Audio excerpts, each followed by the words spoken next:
Plus de vaccins obligatoires pour la petite enfance, un nouveau bac avec plus de contrôle continu ou encore 15 000 places de prison supplémentaires. Le Premier ministre Édouard Philippe a prononcé ce matin pour nous son discours de politique générale. Le référendum 2018 a également été évoqué. Les sénateurs Galliano et Pierre Frogier affichent l'unité de droite au ministère des Outre-mer. Nous y étions. La crème du karaté réunie à Dambéar, une centaine de participants calédoniens et australiens pour la deuxième édition de la Karaté Pacific Cup. Et pour encadrer des champions du monde et d'Europe, l'événement a lieu jusqu'à dimanche. Suite de notre feuilleton de la semaine consacré au métier porteur. Ce soir, autre profil, celui de Miguel Wamalo. Il est ingénieur HSEQR pour hygiène, sécurité, environnement, qualité, risque. L'industrie est un secteur où les difficultés de recrutement sont liées au manque de qualification.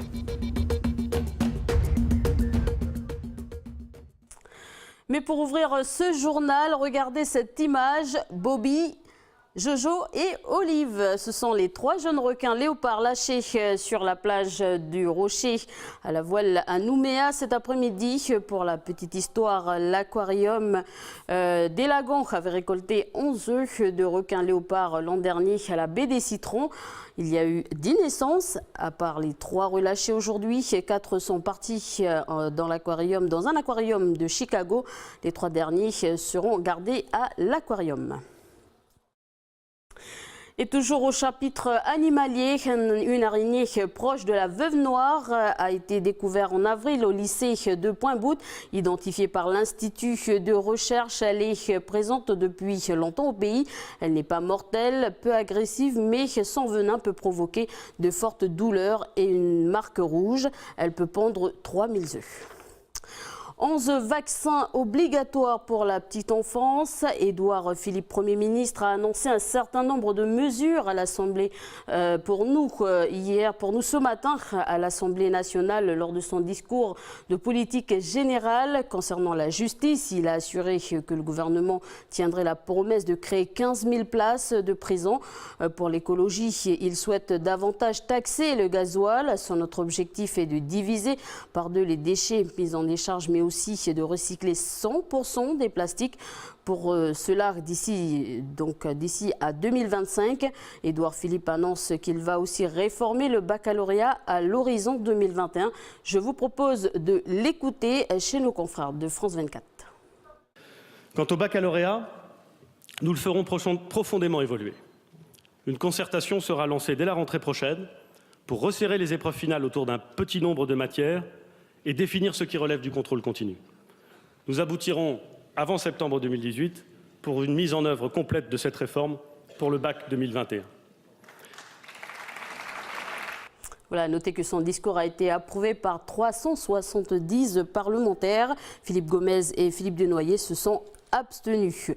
Toujours dans son discours, Édouard Philippe a rappelé que la France devait jouer un rôle d'acteur et de garant dans le processus du référendum de 2018 et la sortie de l'accord de Nouméa. Les loyalistes veulent l'obtenir ensemble à travers la plateforme.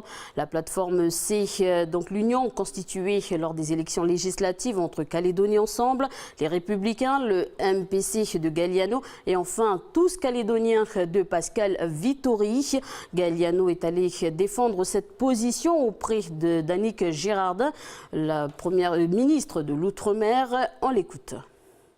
Ce qui est important, c'est que nous montrions à l'État, le troisième partenaire de l'accord de Nouméa, cette déclaration commune que nous avons initiée maintenant il y a un peu plus de 15 jours et qui réunit les principales formations politiques de Nouvelle-Calédonie qui souhaitent qu'en 2018, la Nouvelle-Calédonie demeure dans la France et dans la paix. Et donc c'est important que nous puissions échanger avec l'État pour leur montrer notre détermination, mais également notre volonté de travailler ensemble et également nos projets qui vont nous occuper pendant les semaines et les mois à venir.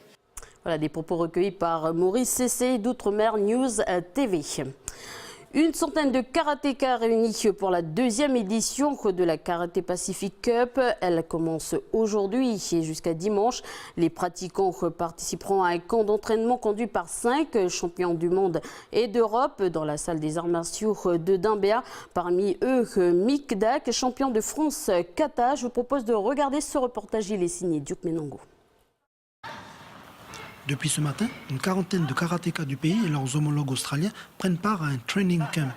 3 jours d'entraînement animés par 5 multiples champions du monde et un champion d'Europe. Pour Louis, c'est une chance à ne pas rater. En effet, ouais, je trouve qu'on a vraiment énormément de chance de recevoir ces grands champions aujourd'hui.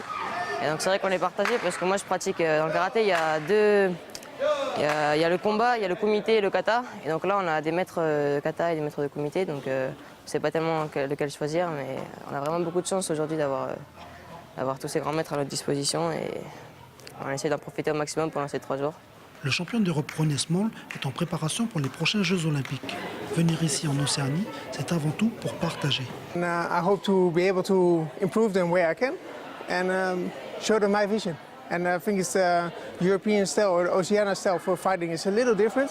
And this is why I'm here, to show them what I do and what I learn. Pour les organisateurs, multiplier et développer ces événements sportifs permet de combler certaines carences du karaté calédonien ou du sport calédonien en général.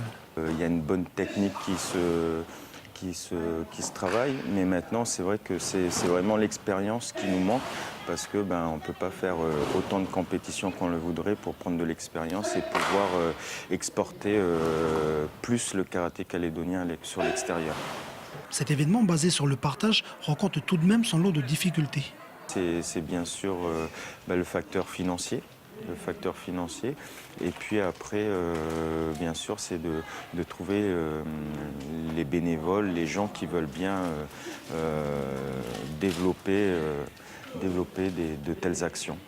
Riches de leurs 3 jours de stage auprès de ces grands noms du karaté, ces karatékas océaniens vont se défier ce week-end lors d'un tournoi à la salle Omnisport d'Auteuil. La caravane, premier espace de coworking en Nouvelle-Calédonie et dans le Pacifique Sud. Elle célèbre ses 5 ans aujourd'hui. La caravane compte 9 coworkers. Le coworking, c'est quoi? C'est un type d'organisation de travail où les entrepreneurs partagent un espace de travail. Je vous propose de regarder, donc écouter un des coworkers de la caravane. Il nous explique en quoi cela lui est utile.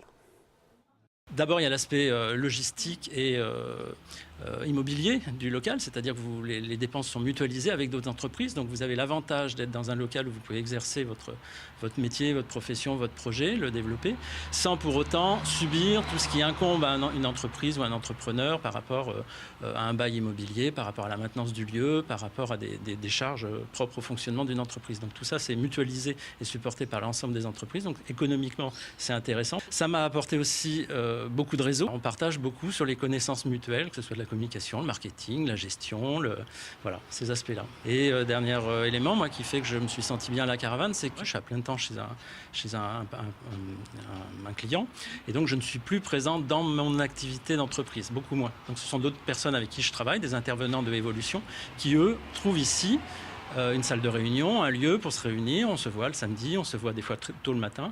Et donc ça me laisse la possibilité d'avoir 2 activités, une en tant que salarié et une en tant qu'entrepreneur, et de retrouver des personnes qui développent mon activité d'entrepreneur pour Evolution.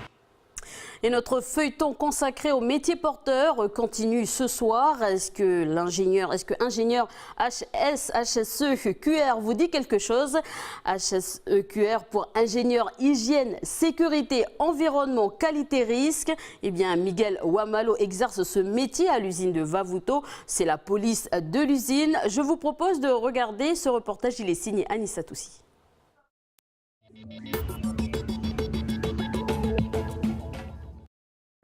Mais qu'est-ce qui me dit que vous êtes en chantier ici? Ah oui, j'ai pas vu de... Il est où le panneau? C'est devant là-bas. Mais le panneau qui est au début, D'accord, mais le panneau qui est au début, vous êtes d'accord avec moi, c'est le panneau de NSD. Non, Hein? Voilà les gars, s'il vous plaît, ça c'est des points, on ne va plus discuter. Ces points sont compris dans les règles de sécurité à respecter chez Koniambo Nickel. Ici, Miguel est ingénieur HSEQR, hygiène, sécurité, environnement, qualité, risque. Son rôle est d'identifier, d'analyser et de maîtriser tous les risques professionnels liés aux conditions de travail, à la sécurité du personnel et au matériel. Nous avons aussi la formation du personnel, que ce soit des contracteurs ou de KNS. Nous assurons la formation du personnel KNS et une partie des contractants, mais ce n'est pas pour tous les deux. Après un bac électrotechnique, Miguel poursuit ses études dans le même domaine. Il s'envole ensuite pour la France où il passe 3 ans dans une école d'ingénieurs pour se spécialiser dans l'électricité. De retour au pays, il change complètement de voie et choisit d'être responsable hygiène et sécurité au sein de la SMSP. Il entre alors à Koniambo Nickel en 2014. Ce que je trouve d'intéressant dedans, c'est qu'on est frotté à plusieurs métiers. On n'est pas uniquement dans un... C'est là où on va être frotté au métier de la maintenance ou de celui qui travaille à l'exploitation ou celui qui fait de la géologie ou celui qui est à l'usine, qui est opérateur de l'usine ou celui qui est au port. Donc on va être vraiment frotté à plusieurs corps de métier et on va... En même temps, pour moi aussi, ça permettait de découvrir ces métiers-là. Mais avec tous les standards que nous avons, on s'assure que ces métiers-là, dans leur mode opératoire, ils respectent bien les standards ou procédures HSE que nous avons élaborés et mis en place. Un ingénieur HSEQR a un salaire compris entre 300 000 et 800 000 francs. Voilà, vous découvrirez un autre métier porteur demain dans notre journal de 18h. On se quitte sur ces images tournées par nos confrères de TNTV. Année après année, le EIVA des écoles est devenu un rendez-vous incontournable pour les écoles de danse traditionnelles de Polynésie et un moment non moins important du calendrier culturel. Il n'a cessé de prendre de l'ampleur depuis sa création de 3 écoles à ses débuts en 1994. Il rassemble cette année 38 écoles de danse et d'instruments traditionnels. Ici, des élèves qui dansent sur la bande originale du film Vaiana, la légende du bout du monde. Et pour voir bien sûr ces images et l'intégralité du spectacle, un rendez-vous sur le site tntv.pf.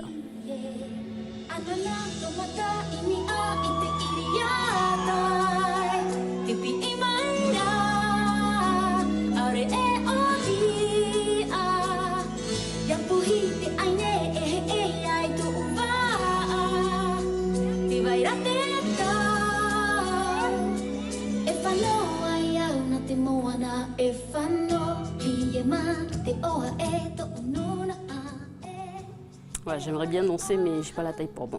Voilà, c'est la fin de ce journal. Bonne soirée à tous. À suivre la météo, puis notre émission. Bienvenue dans la bande avec Jamie Waimo. Bonne soirée sur Calédonia.